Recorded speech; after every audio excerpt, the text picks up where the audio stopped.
Desde Capital 21, los aspirantes a dirigir la alcaldía de Magdalena Contreras expusieron sus propuestas en un debate más organizado por el Instituto Electoral de la Ciudad de México.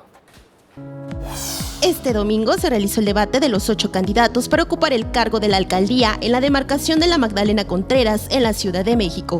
Los temas que se abordaron fueron política y economía, con subtemas en origen y destino de presupuesto, también seguridad y movilidad.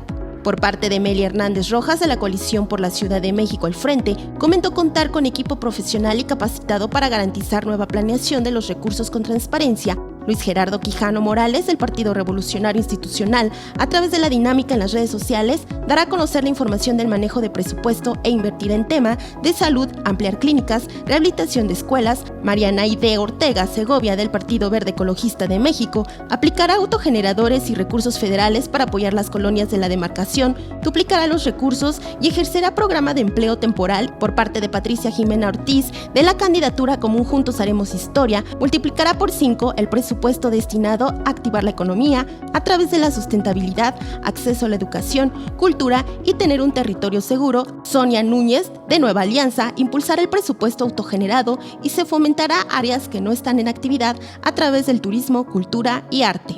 Francisco César Santa Cruz Mejía, del Partido Humanista, construirá una nueva relación con los ciudadanos para un consejo vecinal y hacer un presupuesto adecuado a las necesidades en servicios públicos. Manuel Hernández González, candidato sin partido, invertirá presupuesto en la infraestructura actual y mantenimiento, además de la seguridad, capacitación en los policías y preservar las áreas verdes y detonar el turismo. José Máximo Pérez, del candidato sin partido, resolverá la problemática de los presupuestos que no llegan a su destino federal, local y autogenerado, además de la generación de empleo y el comercio. Estas fueron las propuestas de los 8 candidatos que asistieron a este debate para las futuras elecciones del 1 de julio.